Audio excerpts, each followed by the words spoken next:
Bueno, pues estoy aquí con todos ustedes, con mucho gusto de participar en esta conferencia. Durante mucho tiempo, el síndrome metabólico fue considerado nada más como un problema endocrinológico o cardiometabólico. Sin embargo, en la actualidad sabemos que también tiene pues mucha relación con las implicaciones del sistema hemostático y que justamente el objetivo de esta plática que les traigo a todos ustedes es poder revisar esa relación fisiopatológica entre el síndrome metabólico y el sistema de la coagulación, así como poder ver algunas pruebas que puedan orientar al diagnóstico y al pronóstico de los pacientes y también valorar el riesgo trombótico que los pacientes pueden presentar. Es un enemigo silencioso porque sabemos que a veces pues no se presenta de manera como tan clara y que a veces se requiere también de mucha perspectiva clínica, de pruebas de laboratorio para poder llegar al diagnóstico y justamente por eso pues vamos a revisar algunas de las pruebas que están disponibles y bueno, algunas otras les pueden sonar un poco pues distantes en los laboratorios, pero también es importante saber que esas pruebas existen y que en algún momento pues las podemos realizar. El síndrome metabólico pues tiene una gran prevalencia a nivel mundial y bueno, pues en México no es nada despreciable esta prevalencia. Sabemos que el síndrome metabólico actualmente pues se estima entre el 20 al 25% de la población y está llegando a más del 80% de pacientes con diabetes mellitus tipo 2. En Latinoamérica, el 31% de la población adulta cumple con estos criterios de síndrome metabólico. En México, pues tenemos aproximadamente, de acuerdo a las casuísticas de Ensanud, del 2024, 2025, aproximadamente 25 millones de personas. Y esto está asociado se incrementa o se aumenta en el sobrepeso de 2 a 3 veces más el riesgo de trombosis venosa profunda. Anteriormente se pensaba que los pacientes podían pues presentarse este síndrome metabólico en pacientes añosos. Sin embargo, el síndrome metabólico se presenta en población adulta joven y este es un problema que pues verdaderamente está preocupando y es un problema de salud pública porque alrededor se presenta aproximadamente entre hombres y mujeres entre los 35 y los 40 años en adelante. Entonces, anteriormente lo que pensábamos que podía representar una situación en un paciente adulto mayor, pues esto ya se está presentando en pues adultos jóvenes.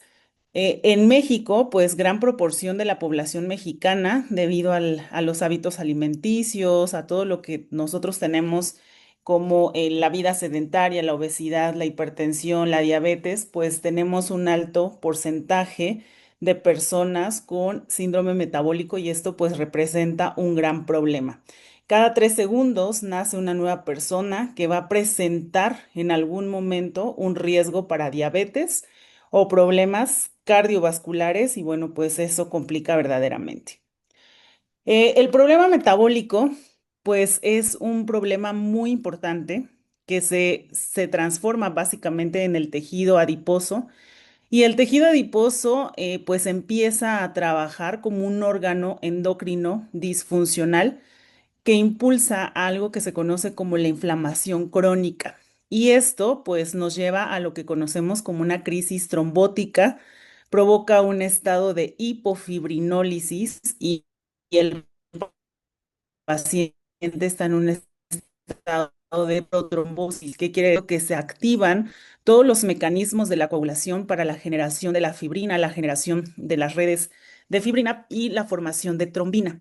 Y bueno, sabemos que ante un coágulo que se forma en los vasos sanguíneos, pues este coágulo necesita ser removido una vez que cumple la función de detener un sangrado. Sin embargo, ante un problema importante inflamatorio, pues este coágulo se puede quedar ahí y el sistema fibrinolítico, que es el que se encarga de degradar los coágulos de fibrina, pues está disminuido. Vamos a tener una alteración importante y bueno, pues esto genera que los coágulos no se puedan degradar.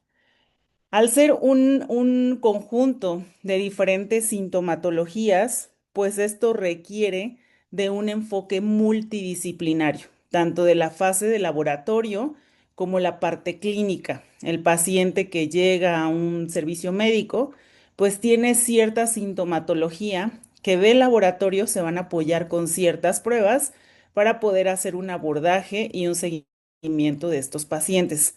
Uno de los datos importantes que se han considerado en diferentes consensos para poder diagnosticar el síndrome metabólico son diferentes aspectos de algunas patologías, como bueno, pues tenemos la obesidad central. Sabemos que la circunferencia de la cintura es clave para poder tener un puntaje. Hay diferentes escalas que les voy a mostrar más adelante, en las cuales vamos a tener diferentes puntajes de acuerdo a la circunferencia de la cintura. Y mientras más grande tengamos la cintura, pues aquí vamos a tener un mayor acercamiento al riesgo de tener un síndrome metabólico. Son, digamos, que cuatro aspectos muy importantes que vemos aquí en la diapositiva y que se mencionan que tres o más factores de estos pues nos va a acercar más a poder desarrollar complicaciones cardiometabólicas y complicaciones trombóticas. Entonces, sabemos que, bueno, pues estas complicaciones son multifactoriales, obedecen a diferentes factores de riesgo, pero mientras más factores de riesgo sumemos, pues estamos más cercanos a poder desarrollar alguna de las complicaciones. Otro de los datos importantes que se mencionan en los consensos para el diagnóstico de síndrome metabólico es la dislipidemia. Y aquí hablamos de la concentración de los triglicéridos. Más de 150 miligramos de decilitro y HDL reducido en hombres o reducido de 50 miligramos de decilitro en mujeres. Es muy importante que de manera rutinaria hagamos un check-up para ver pues justamente cómo están nuestros niveles de colesterol y triglicéridos. Como mencionábamos en un principio, pues esta enfermedad es silenciosa. Estas grasas malas se van acumulando en las venas, en las arterias y no es algo que va a ser de un disparador rápido, sino que este puede ser un disparador lento y bueno, mientras nosotros vayamos echándole más factores de riesgo, pues esto va incrementando la actividad del sistema hemostático hasta que se presente una complicación como un infarto en el corazón, como un infarto en el cerebro, una trombosis venosa profunda o una embolia pulmonar. Otro de los datos clínicos que también se mencionan es la resistencia a la insulina. Y bueno, aquí se tiene que checar la glucosa. Si después de un ayuno de 8 horas el paciente presenta una concentración mayor a 100 miligramos de litro, pues aquí es un dato de alarma que se tiene que tomar en consideración. Y la presión arterial, que esté por encima de 130 sobre 85 miligramos de mercurio, también es un dato clave que se van a tomar. De tal manera que el diagnóstico se hace con tres o más de estos factores que se pueden presentar en el paciente. Y bueno, pues algunos de los pacientes pueden alcanzar todos estos puntos y es muy importante hacer este seguimiento.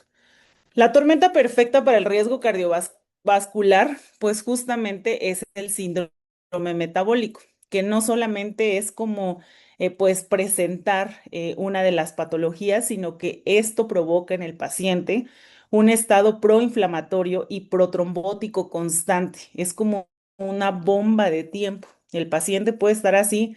E incluso escuchamos algunos pues comentarios, ¿no? Como gordito feliz y podemos incluso echarlo como de broma, pero bueno, esta grasa visceral puede ocasionar graves complicaciones en una persona y no es algo súbito. Algunos podrían tener un poco de suerte y puede ser súbito, pero en algunos otros podemos estar mucho tiempo, muchos años con esta grasa visceral y decir, bueno, es que yo me siento bien y no me siento mal, ¿no? Pero bueno, el riesgo interno que se está provocando, pues es una activación constante de interleucinas, estas células que se produce el sistema del adipocito están generando un proceso hiperinflamatorio y esto activa constantemente lo que conocemos como el sistema de la coagulación. Entonces, es una cuarteta perfecto para desarrollar sistemas o un problema de riesgo cardiovascular. El corazón empieza a tener cierto desgaste empieza a sufrir porque empieza a trabajar lo doble. Las arterias empiezan a tener pues ciertos colapsos, hay acumulación de grasas y esto pues puede generar una alteración importante. Esto se puede amplificar todavía más en situaciones importantes, por ejemplo, en las mujeres en menopausia. Las mujeres en menopausia, si están con algunos otros tratamientos de reemplazo hormonal, el reemplazo hormonal puede ser también un estimulante del sistema hemostático.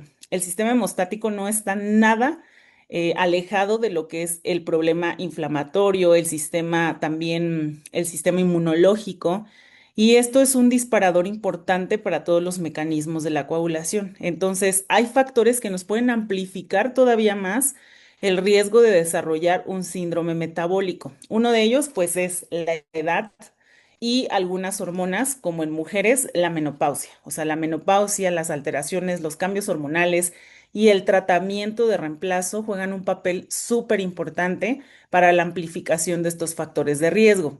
Pero también sabemos que genéticamente hay cosas que no vamos a poder cambiar.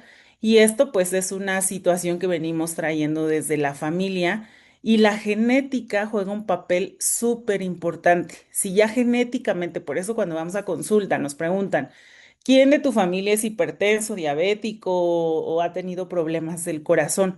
Porque sí o sí la genética ya juega un papel súper clave. Si nosotros manejamos los otros factores de riesgo que podemos mejorar o que podemos cambiar, pues la genética nos va a quedar ahí latente. Pero, pues como les mencionaba, esto es multifactorial. Y si nosotros ya tenemos la genética, la predisposición, y aparte tenemos otros factores de riesgo que podemos mejorar, pero que no lo hacemos, pues esto va a ser doblemente pues estimulante para poder desarrollar complicaciones, para poder acercarnos más a un síndrome metabólico. El sedentarismo, la obesidad, la alimentación juegan también un papel clave y estos factores sí o sí los vamos a poder mejorar, los vamos a poder cambiar, dependiendo pues también de cómo nosotros podamos mejorar ese estilo de vida, que sabemos es bien complicado porque hemos vivido toda la vida pues comiendo lo que nos gusta y pues es tan difícil poder decir, bueno, es que, y tenemos también la idea como que la dieta es la verdura nada más, pero hay cosas que también nos pueden alimentar que son pues ricas y que nos pueden dar un menor riesgo de poder desarrollar complicaciones. Y no es como, bueno, déjalos de comer o deja de tomar tu refresco porque uno viene ya de muchos años acostumbrados a este tipo de hábitos que es muy difícil quitarlos de raíz, pero a lo mejor ir tratando de disminuir de manera paulatina, eso nos puede ayudar pues poco a poco.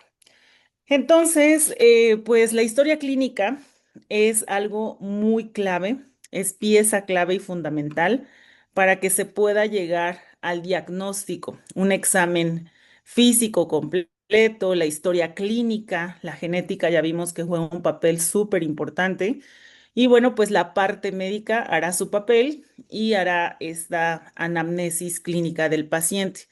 Y bueno, pues se recomiendan realizar pruebas de laboratorio como una hemoglobina glicosilada para detectar la resistencia a la insulina, un perfil de lípidos para evaluar los niveles elevados de triglicéridos, colesterol, LDL, HDL bajos y el índice aterogénico que se pueden calcular con estos marcadores. También se puede solicitar una proteína C reactiva ultrasensible para ver el grado de inflamación en el paciente.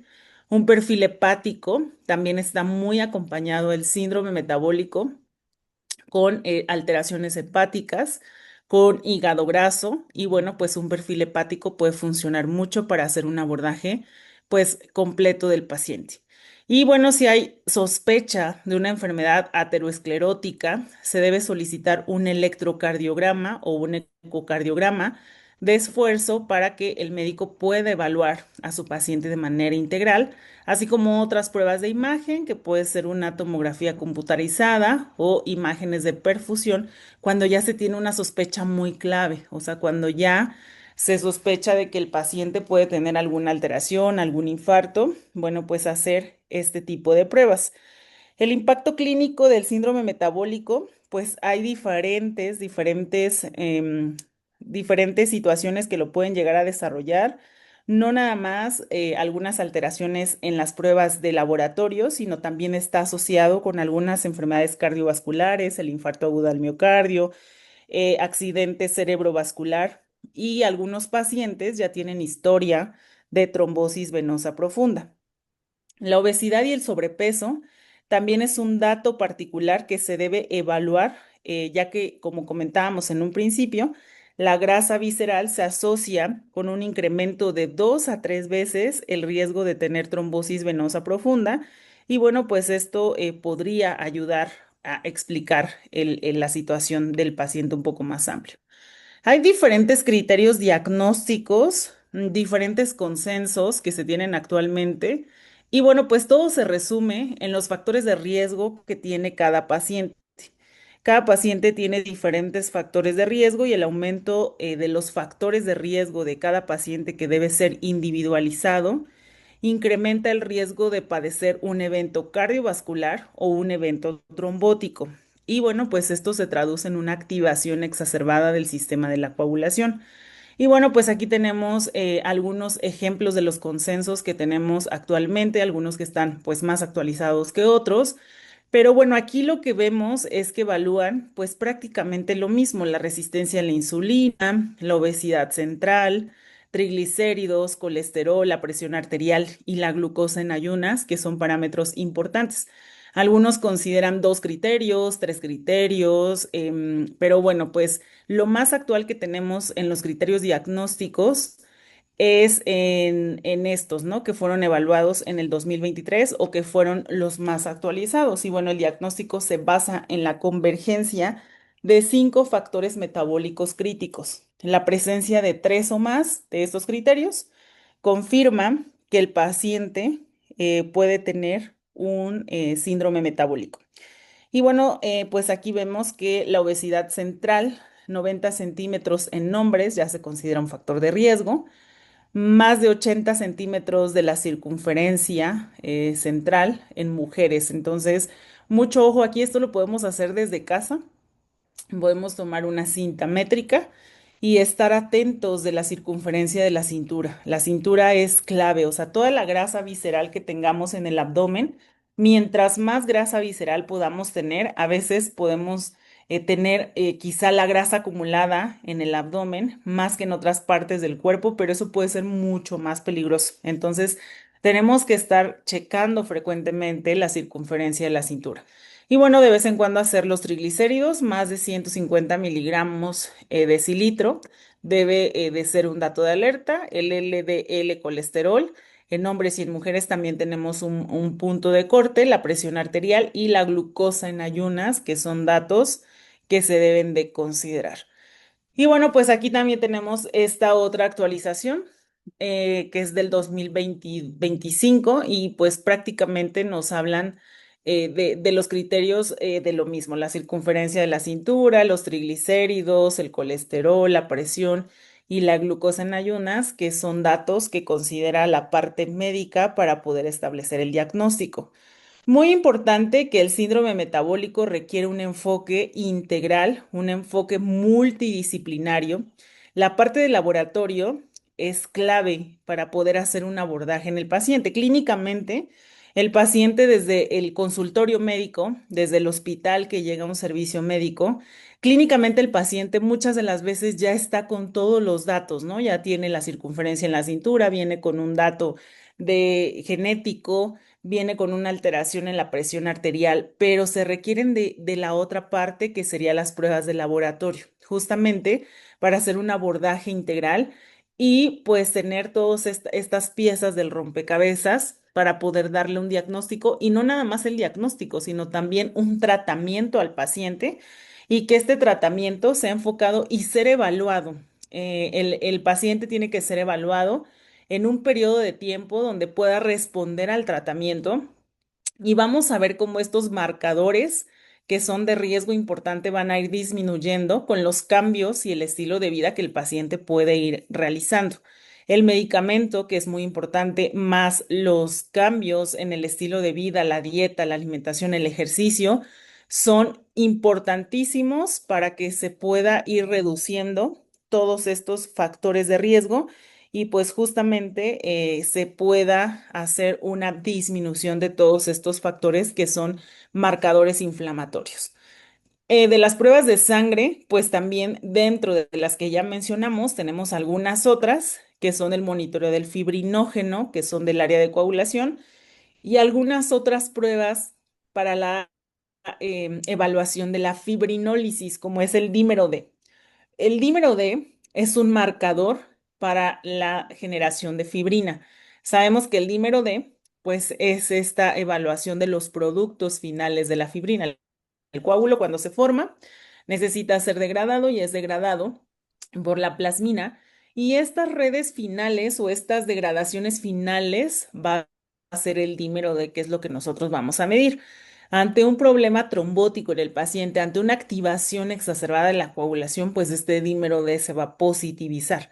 Y es muy importante en este grupo de pacientes que tienen un proceso inflamatorio importante hacer un seguimiento para valorar su dímero D una vez que el paciente ha hecho cambios y bueno, con el tratamiento para ver cómo va disminuyendo. Recordemos que la hemostasia, pues, es un mecanismo de defensa. Se considera así no nada más el sistema inmunológico, sino también el sistema hemostático. ¿Por qué es un sistema de defensa? Porque nos va a defender ante una pérdida sanguínea. Cuando tenemos una alteración en un vaso sanguíneo, pues el sistema hemostático responde y se empieza a formar ese coágulo para poder frenar la pérdida sanguínea y que nosotros podamos tener una hemorragia masiva. Por eso se le considera un sistema de defensa. Y este sistema hemostático va a tener un equilibrio dinámico todo el tiempo. Ok, hay una lesión en el vaso sanguíneo, se forma el tapón plaquetario, el coágulo de fibrina, pero la sangre, su estado natural de la sangre es que esté líquida. Entonces, hay otros mecanismos por los cuales la sangre va a permanecer nuevamente a su estado natural, que es estar líquido. Y bueno, vienen estos mecanismos de degradación para quitar ese coágulo que ya cumplió su función y la sangre vuelva a pasar a su estado líquido. Esto es lo que pasa normalmente. Sabemos que fisiológicamente se puede formar un coagulito y este se degrada y bueno, vuelve la sangre al estado normal. Sin embargo, en un proceso inflamatorio, en un proceso donde tenemos una inflamación tan grande como es el síndrome metabólico, pues hay estimulantes que por más que la coagulación quiera regresar a su equilibrio hemostático, no se logra. ¿Por qué? Porque hay estimulantes a su vez que superan este equilibrio hemostático y ese equilibrio se rompe y entonces podemos tener pues la balanza inclinada hacia la trombosis y el paciente está formando coágulos, hay activación de trombina, se vuelve una activación y un estímulo importante del sistema hemostático. El sistema hemostático pues se estimula de diferentes mecanismos. Uno de ellos es a través del sistema inmunológico, de la liberación de interleucinas, a través de los neutrófilos, y esto genera pues un disparo en la activación de toda la generación de trombina. Y bueno, aquí vemos en este esquema donde justamente todo esto ocurre pues en el vaso sanguíneo. Y pues sabemos que la sangre debe de estar líquida, que si hay una estimulación interna o externa, si es externa, pues bueno, ya sabemos que hay una lesión, una cirugía, el paciente se cortó, lo que sea, pues empiezan a formar todos estos activadores para formar este coágulo. Pero internamente, en el síndrome metabólico, lo que ocurre es que internamente nosotros no lo vemos, pero hay estimulantes que están activando a las plaquetas, que están activando a los factores de la coagulación, que activan estas células que están revistiendo el vaso sanguíneo, que son las células endoteliales. Estas células endoteliales que revisten a todos los vasos sanguíneos, las arterias y las venas, se estimulan por las interleucinas que se liberan del tejido adiposo y estas células cambian su biología. Y adentro de estas células tenemos un factor que se llama el factor de von Willebrand.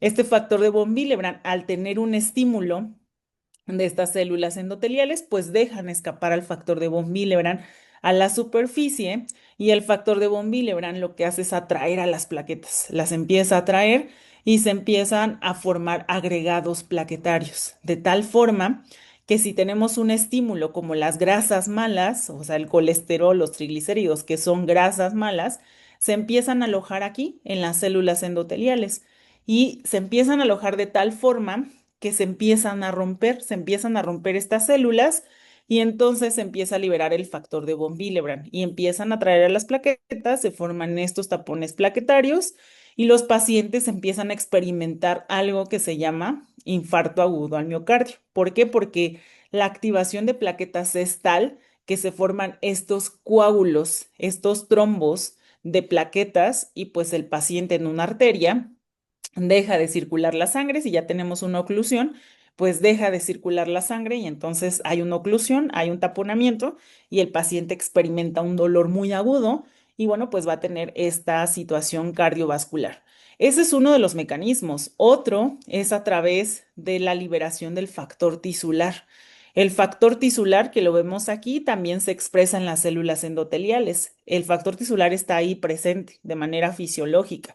Si no hay un estímulo, pues no se expresa, no está ahí como para decir voy a activar factores de la coagulación. Pero ante un estímulo tan grande como son las grasas, como son las interleucinas, como son los adipocitos, empiezan a liberar al factor tisular y este factor tisular pues activa los factores de la coagulación, activa la trombina y la trombina sabemos que es la protagonista para la generación de las redes de fibrina. ¿Por qué? Porque la trombina activa el factor 10 activado, activa al fibrinógeno, que es el antecesor de la fibrina, y lo convierte en fibrina. Y la trombina activa el factor 13 que estabiliza esta red. Entonces se forma un coágulo internamente y pues se provoca algo que se llama trombosis, ya sea venosa profunda y cuando este coágulo se queda ahí formado, pues se desprende un fragmento, se va hacia un órgano como corazón, riñón, cerebro, y esto puede generar pues una embolia. Entonces, todos estos mecanismos están de manera dinámica, están en una orquesta del el endotelio, que es esta célula que recubre a los vasos sanguíneos. Es un órgano multifuncional, es el órgano más grande del cuerpo humano, pero es el encargado, el responsable de hacer todo este proceso. Desde liberar el factor de von Willebrand para que se activen las plaquetas, desde liberar el factor tisular para que se activen los factores de la coagulación, y también libera otra sustancia que se llama activador tisular del plasminógeno. Ese activador tisular del plasminógeno, ¿qué hace? Activa la plasmina, que la vemos por aquí, y la plasmina degrada las redes de fibrina, pero la plasmina se queda ya limitada.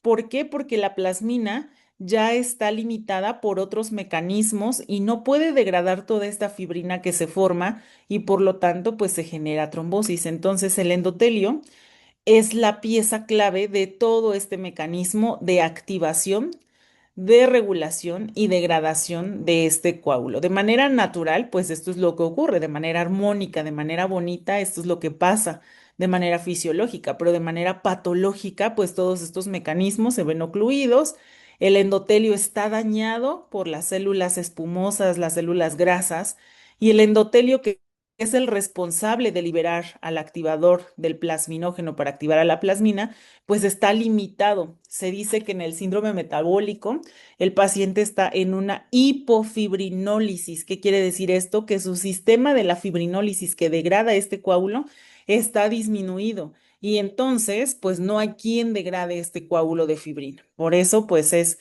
muy importante toda esta situación. Y bueno, pues el síndrome metabólico genera en el sistema de la coagulación una disfunción endotelial. Ya les mencionaba ahí ese vaso sanguíneo, pues hay una alteración en el endotelio. Y al estar dañado el endotelio, pues ya se daña todo el proceso hemostático. Y esto se puede dañar desde la presencia de la resistencia a la insulina con el estrés oxidativo, que dañan severamente las células endoteliales. Y pues esto ya no puede generar que el endotelio responda, que el endotelio active, que el endotelio regule, porque ya está alterado por el estrés oxidativo, por las células espumosas, por todo lo que se está generando. La obesidad visceral genera un incremento del activador del plasminógeno, pero hay un incremento de este activador que activa el plasminógeno en plasmina, pero a su vez tenemos quién está frenando a la plasmina porque hay una disminución. Por eso tenemos una situación de hipofibrinólisis. La grasa visceral genera más presencia de factor tisular y el factor tisular pues activa todo lo que tiene que ver con los factores de la coagulación y pues evidentemente al tener más factor tisular es como si aventáramos una colilla de cigarro a un bosque árido, pues obviamente se va a disparar ese gran explosión y vamos a tener un incendio grande. Es lo mismo, tener mucho factor tisular, pues no es nada bueno porque estamos generando una activación exacerbada de la coagulación. La hiperglucemia genera una glicación de la proteína S. La proteína S es un anticoagulante natural y la proteína S lo que hace es que inhibe a los factores que se activan y bueno, pues al no tener un anticoagulante natural, pues evidentemente la sangre no vuelve a su estado líquido. Hay una activación plaquetaria por la hiperglucemia. Vamos a tener un incremento en el fibrinógeno, un incremento en los factores 7 y 8 y la dislipidemia más la hipertensión, pues generan un daño endotelial, generan una activación del factor de von Willebrand.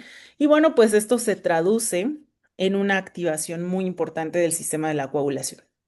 Vean ustedes que los adipocitos o el tejido adiposo visceral actúa como un órgano, o sea, tan especializadas ya son el tejido adiposo, que la verdad es que es sorprendente todo el desperfecto que pueden lograr internamente en nuestro organismo. Actúa como un órgano endocrino disfuncional y lo que va a hacer es que dispara diferentes sustancias para que tengamos una disminución de la adiponectina, que es la pérdida de las propiedades sensibilizadoras de la insulina, antiinflamatorias y cardioprotectoras. Hay una disminución. Hay una inflamación crónica debido al incremento de la leptina, del factor de necrosis tumoral y de la interleucina 6. Los pacientes tienen incremento de estos marcadores importantes. Y bueno, también como consecuencia tenemos infiltración de los macrófagos. Lo que les decía, este tejido se va infiltrando en las células endoteliales, las rompe, las daña, de tal manera que esto induce algo que se conoce como lipotoxicidad y la resistencia sistémica a la insulina, que bueno, pues también dañan severamente el endotelio. Y aquí vemos otra de las cosas que también pues pueden alterar en condiciones el desequilibrio en la secreción de estas moléculas, donde se disminuye la adiponectina, que anormalmente ejerce efectos antiinflamatorios y antiaterogénicos, mientras aumentan los mediadores proinflamatorios. Uno de los mediadores más importantes es el inhibidor del activador del plasminógeno, que va a activar a la plasmina y que va a degradar estas redes de fibrina, pero bueno, pues aquí se va a ver alterado porque no vamos a tener pues quien lo active. Entonces, las pruebas normales que nosotros podemos ver desde el laboratorio de coagulación, que son el TP, las pruebas, los tiempos de coagulación, normalmente no vamos a ver una alteración. Y ustedes pueden decir, bueno, con tanta alteración que tenemos en el sistema hemostático internamente, ¿cómo las pruebas de coagulación pueden salir normales? Pues sí, las pruebas de coagulación salen normales. ¿Por qué? Porque con las pruebas de coagulación de manera in vitro estamos valorando a los factores de la coagulación, pero no valoramos toda esta activación en el sistema hemostático, la hemostasia primaria, la activación de las plaquetas, la liberación del factor de von Willebrand, el sistema fibrinolítico, cómo se degrada las redes de fibrina. Otro gran problema que tenemos en el sistema, en el síndrome metabólico, son las redes de fibrina.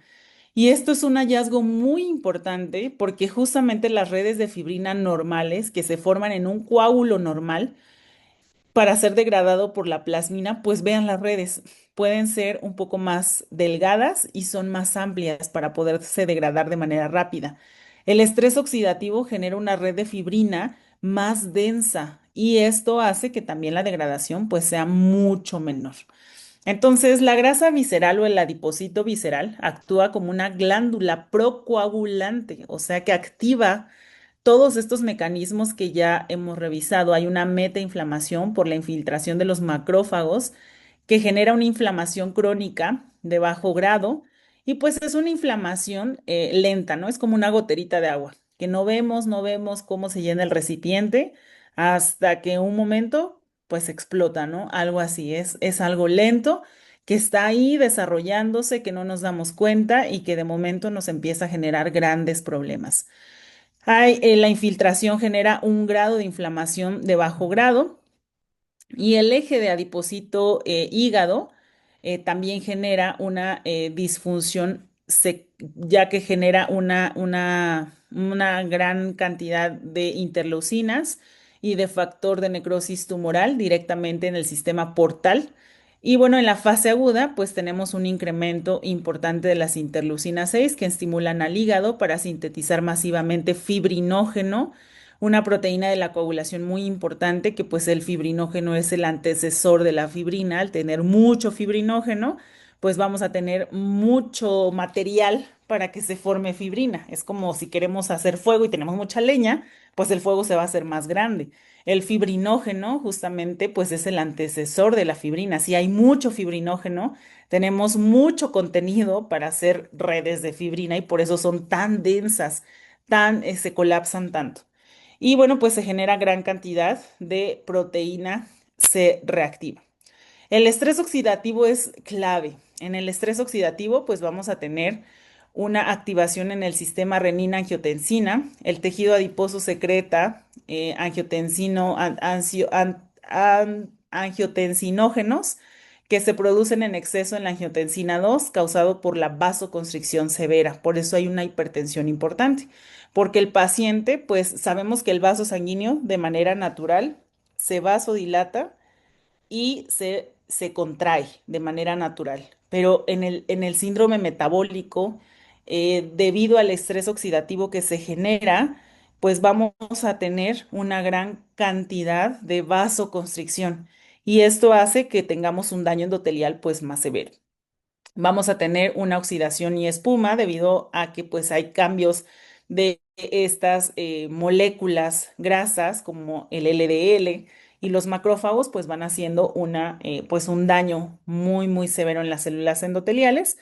El paciente puede tener una inestabilidad de la placa. Estas células espumosas se van formando, se van acumulando, hasta que hacen un daño muy severo y pues hay una ruptura de esta placa y es cuando se dispara todo esto que conocemos. La disfunción endotelial, pues es un componente muy clave en la fisiopatología del síndrome metabólico, como ya lo hemos visto. El endotelio vascular es el que hace todo, el que regula el tono vascular, el que participa en la activación de la hemostasia primaria, el que libera el factor de von Willebrand, el que atrae a las plaquetas al sitio de lesión y también es el encargado, pues justamente, del sistema fibrinolítico para regular. Vean lo que hace muy importante la resistencia a la insulina, que desencadena la hiperactividad plaquetaria. Las plaquetas, de manera natural, están en un estado equiescente, en un estado basal. Esta es una plaqueta que nosotros podemos mirar. Las plaquetas son unas células fascinantes dentro de las células formes de la sangre. ¿Por qué es fascinante? Porque son las células más pequeñas, pero las más complejas y las que hacen una metamorfosis muy impresionante. Las plaquetas en su estado inactivo están en una forma de disco, en una forma equiescente, inactivas, pero las plaquetas cuando reciben un estímulo cambian completamente su forma y van a liberar el contenido interno en sus gránulos alfa, en sus gránulos densos y van a activar a otros factores de la coagulación. Las plaquetas carecen de núcleo, pero producen factores de la coagulación como factor de von Willebrand, fibrinógeno, producen factores en el sistema fibrinolítico, producen también factor 5 de la coagulación, que es un cofactor muy importante para generar más fibrina. Entonces, en el paciente que tiene resistencia a la insulina, pues hay una falla de la señalización de una enzima que promueve la activación. Y bueno, pues esto hace que la plaqueta no tenga inhibido y se empiece a activar. Hay un aumento en el calcio intracelular y bueno, pues esto genera que la plaqueta se active, que cambie su forma. Y pues esto hace que se liberen los gránulos, que se vuelva más adhesiva, que se pegue más, que tenga más capacidad de agregación y que se formen esos tapones plaquetarios.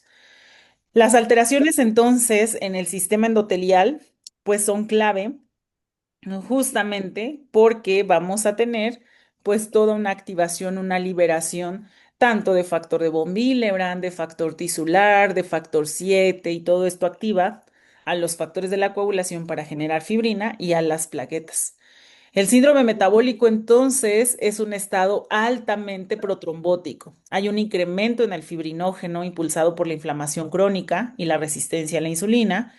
Hay un incremento en los factores 7 y 8 que aumentan el riesgo de activación de todos estos mecanismos de la coagulación. Hay un aumento en el inhibidor del activador del plasminógeno. Si no se activa el plasminógeno en plasmina, pues esta plasmina no degrada las redes de fibrina. Y a su vez hay una disminución en el activador tisular del plasminógeno. O sea, por todos lados el plasminógeno está bloqueado, no hay quien lo active.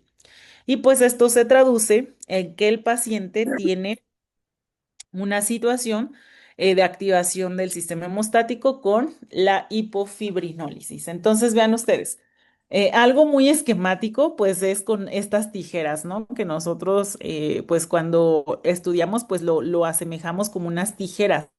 La plasmina es la que corta las redes de fibrina y por eso es como unas tijeras, ¿no? Porque van a estar cortando las redes de fibrina. Sin embargo, la plasmina pues está interrumpida porque no tiene a sus activadores. La plasmina para que se active requiere de diferentes activadores.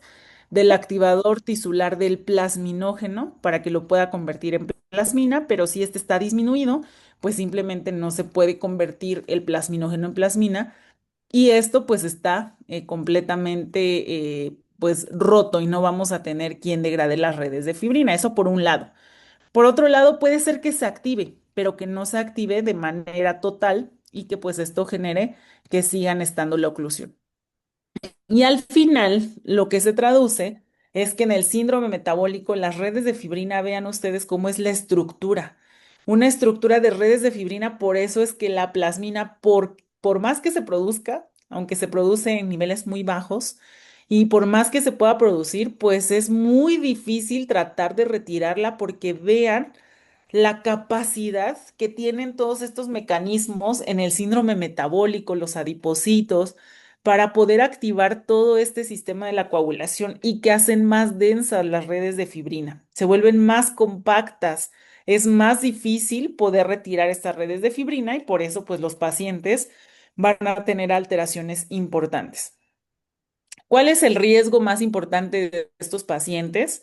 Pues es que lleguen a presentar o tengan riesgos de presentar trombosis arterial impulsada por las plaquetas. Ya vimos que las plaquetas se activan por diferentes mecanismos, diferentes mediadores, y pues esto se puede traducir en una trombosis arterial o en una trombosis venosa, que ambas son trombos, pero una es en la arteria y otra es en la vena. ¿Cuál es más grave? Pues ambas, ¿no? Porque la trombosis arterial pues de manera fulminante puede llevarse al paciente con un infarto fulminante en el corazón o un infarto en el cerebro. Y ambas pueden ser letales. La trombosis venosa puede ser un poco más benevolente porque puede estar ahí el trombo alojado en un miembro inferior del paciente, pero esta trombosis puede desprenderse un fragmento de ese trombo y puede migrar hacia el pulmón y entonces tenemos una embolia y esto es potencialmente mortal. Y pues bueno, ambas confluyen en que pues tenemos alteraciones en el paciente que tiene síndrome metabólico. Entonces el riesgo de desarrollar la trombosis arterial y trombosis venosa pues es altamente crítica, altamente importante y pues bueno, el riesgo está latente todo el tiempo. Uno de los mayores riesgos de los pacientes con síndrome metabólico es que muchos de ellos hacen la trombosis venosa profunda, por ejemplo. Y bueno, este paciente se trata, se le da medicamento y el paciente sale del evento agudo. Pero el riesgo de una retrombosis es mucho mayor cuando ya presentaron una trombosis venosa profunda. Y el síndrome postrombótico también es grave para estos pacientes. Agrava drásticamente la severidad clínica, se tienen que evaluar pues el edema, la induración, la hiperpigmentación en los pacientes. Un índice de masa corporal mayor a 28 kilogramos aumenta la severidad en estos pacientes. Entonces, ya que presentó el evento trombótico una vez, el riesgo de retrombosis es todavía 5 veces más de aquellos pacientes que no han presentado. Pero el síndrome postrombótico también complica y agrava drásticamente la severidad del paciente. Ahora, ¿qué tenemos para evaluar a estos pacientes? Pues básicamente lo que nosotros podemos ver con los criterios clínicos básicos nos dejan una información muy limitada. ¿Por qué? Porque solamente vemos la punta del iceberg. Solamente vemos algunas alteraciones en algunos marcadores, como en el dímero D, en los tiempos de coagulación, que no van a estar alterados. Los tiempos de coagulación van a estar normales. El dímero D quizá empiece a incrementarse si es que no tenemos el evento trombótico. Puede estar positivo, pero no es tan alarmante. Y el fibrinógeno quizás se empieza a prolongar cuando ya tenemos un proceso muy agudo.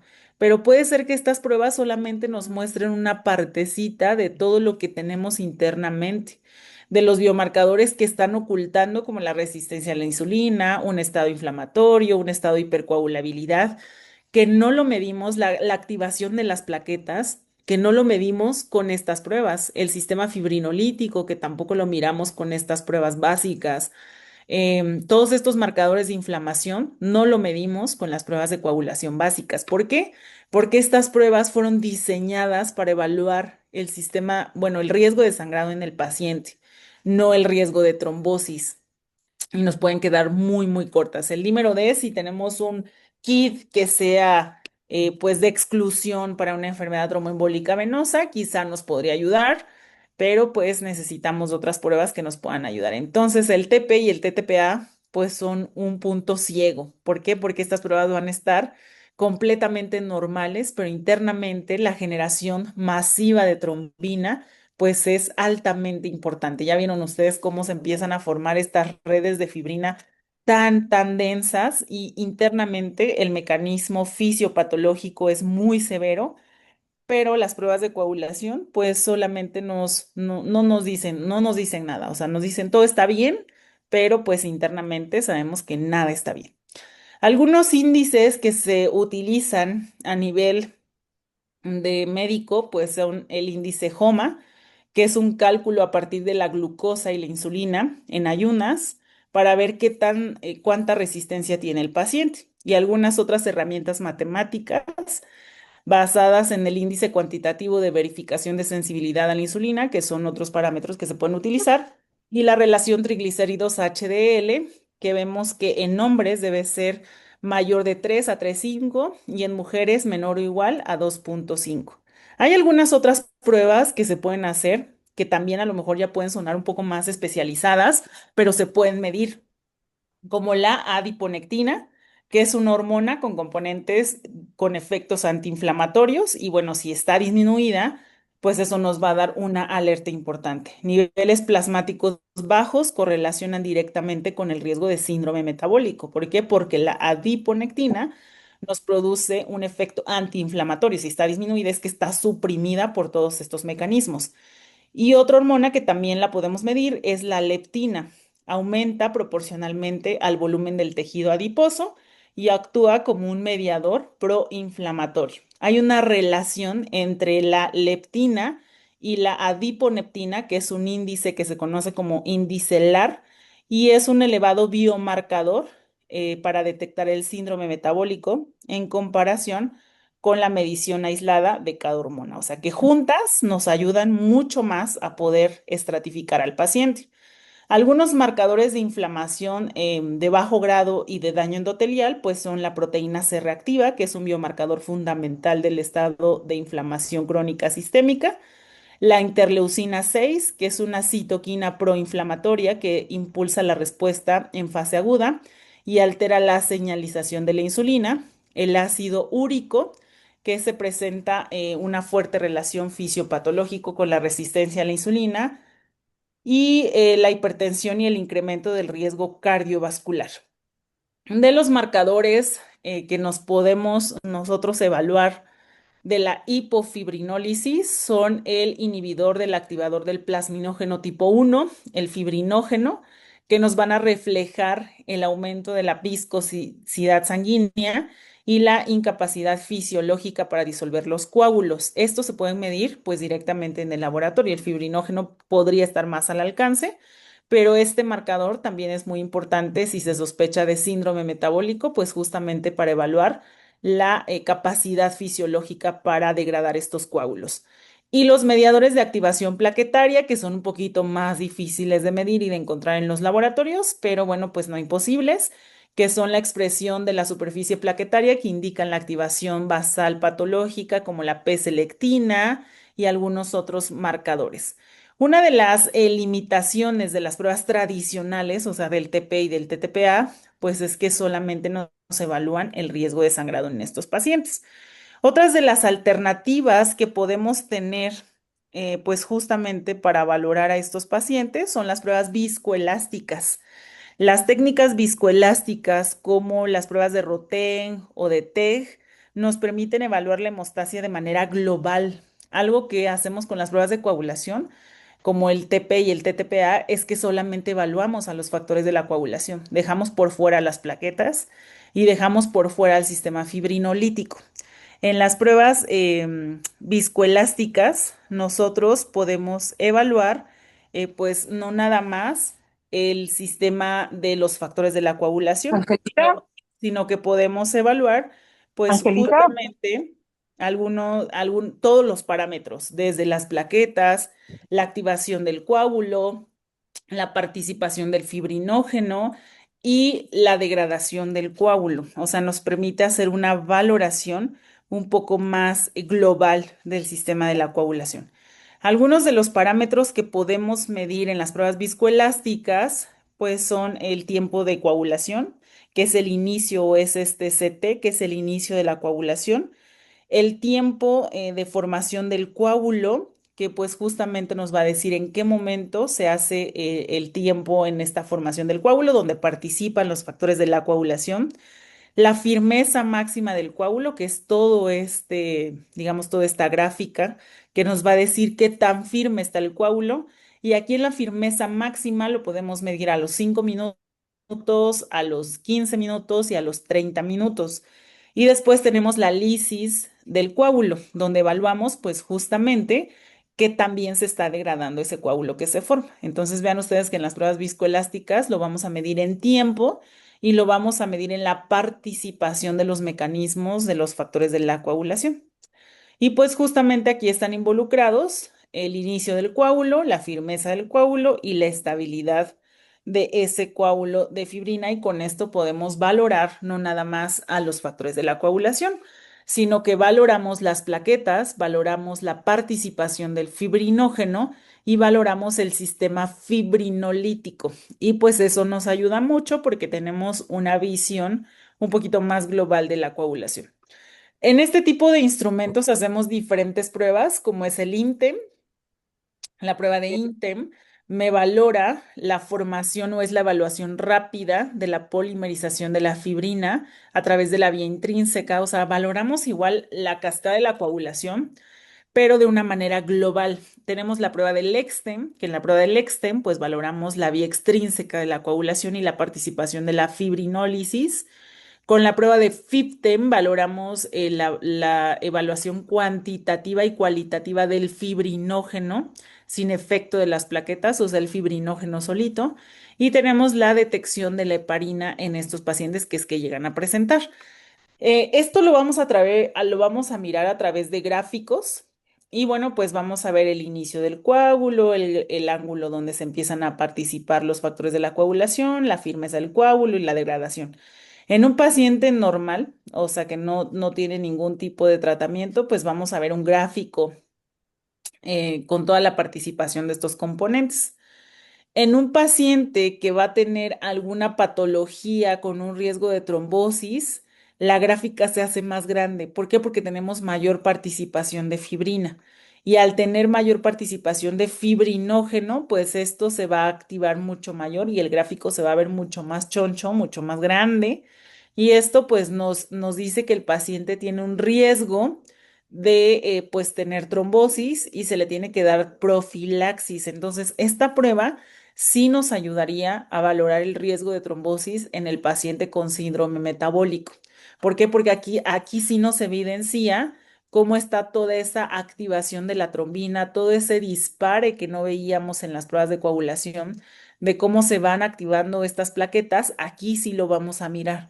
Y aquí sí se va a evidenciar con este gráfico y bueno, pues podemos ver cómo es toda esta participación.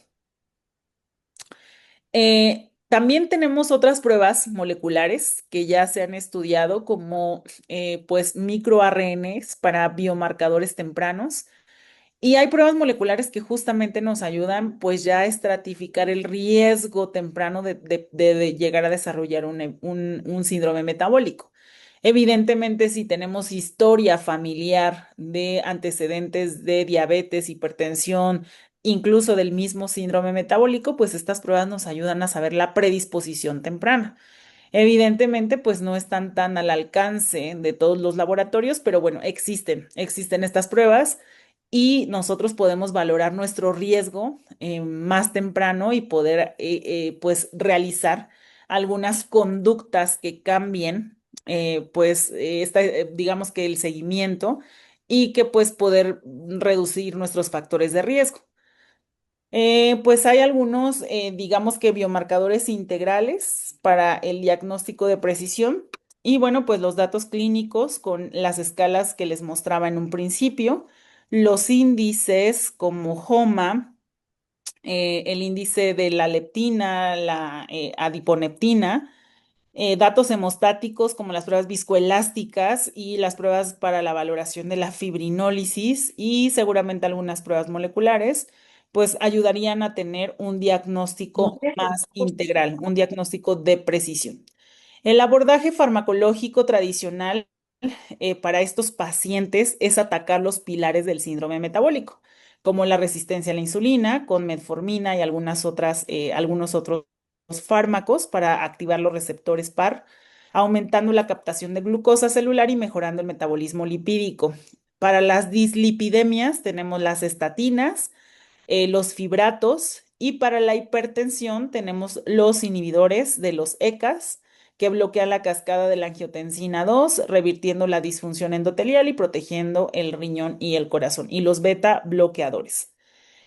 También, pues esto de la protección vascular pleiotrópica, el tratamiento farmacológico no busca únicamente pues una sola oportunidad para poder ayudar al paciente, sino atacar la disfunción endotelial con las diferentes inhibidores que pues ahora se tienen en el mercado, como pues como estos inhibidores del GLP-1 y bueno, las estatinas que pueden ayudar a un grupo para poder ayudar al paciente.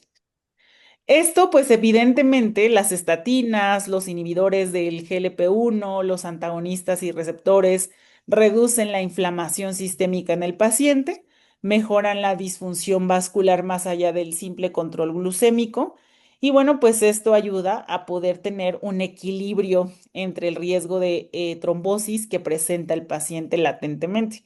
Por eso es que el tratamiento, pues tiene que ir acompañado con un cambio de estilo de vida para que pues estos riesgos sigan pues su trance y no puedan tener unas alteraciones.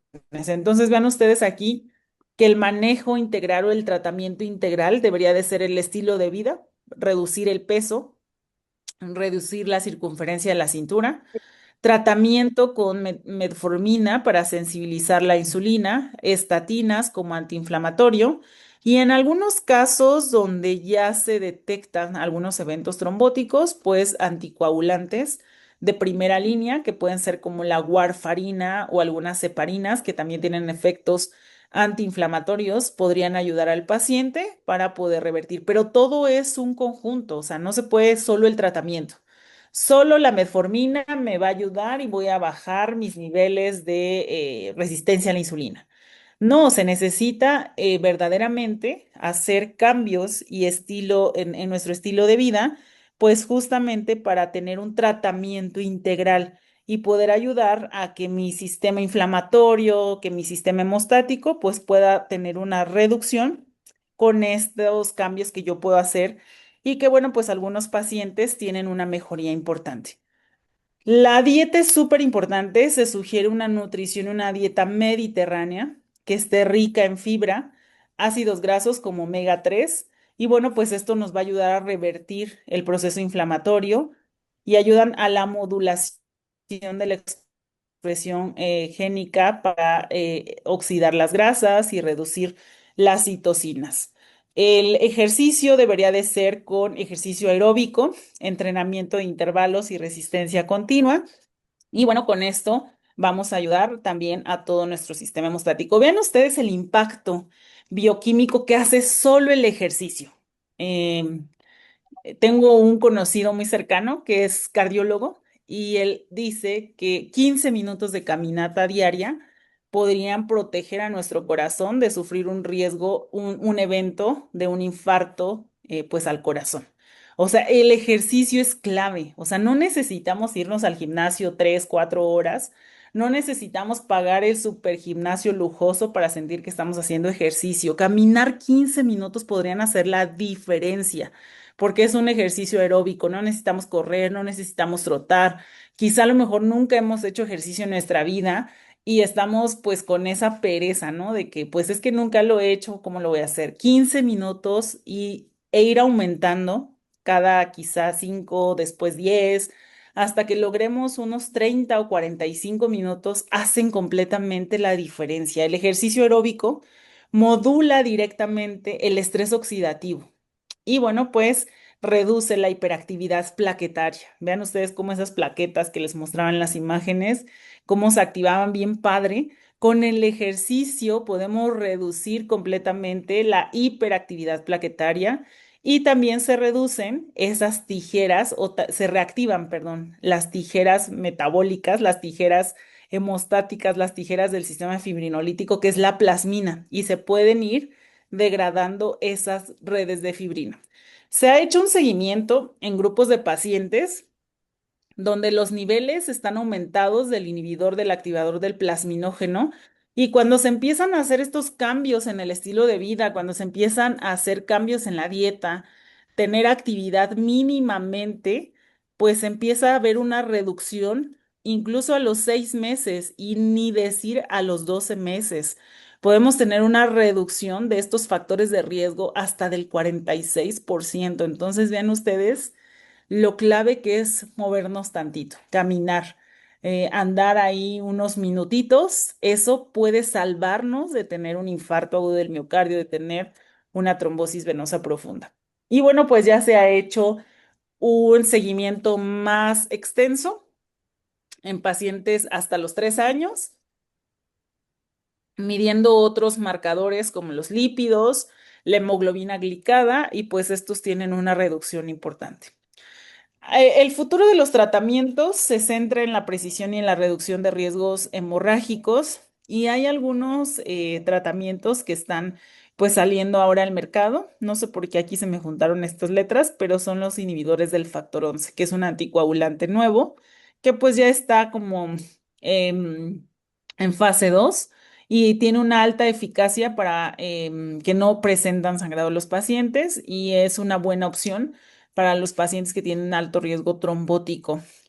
También tenemos moduladores de la adiponectina y bueno, pues también son agonistas del par y mejoran la sensibilidad de la insulina. Vitamina K, estudios han demostrado que estos antagonistas de vitamina K reducen pues de gran medida a estos factores dependientes de vitamina K. Entonces, para ir concluyendo, podemos decir que el síndrome metabólico representa un problema grave de salud pública, pero que es altamente prevenible. O sea, sí sabemos que tiene un alto riesgo y que es en gran magnitud, pero es altamente prevenible. Más allá de sus implicaciones metabólicas, se asocia con alteraciones importantes del sistema hemostático que revisamos a detalle Y la interacción entre la inflamación y la disfunción endotelial y activación de la coagulación genera un estado protrombótico que incrementa el riesgo de eventos cardiovasculares y tromboembólicos. En este contexto, el laboratorio clínico tiene un papel fundamental en la identificación temprana y la estratificación del riesgo. Entonces, pues creo que también la participación multidisciplinaria por la parte médica y la parte de laboratorio juegan un papel clave para el seguimiento de estos pacientes, no nada más para el diagnóstico, sino también para el pronóstico, para la evaluación del riesgo y para conocer pues cómo va mejorando estos pacientes cuando hacen cambios, no nada más con el medicamento, sino también con los estilos de vida y pues el laboratorio tiene que estar preparado para poder abordar a estos pacientes de manera pues clara, de manera clave y de hacer un seguimiento mucho más estrecho. Pues esto es lo que quería compartirles a todos ustedes. Espero que haya sido de su agrado. Estoy atenta a sus comentarios y preguntas y bueno, pues les invito a que me sigan por mis redes sociales del Rincón de la Hemostasia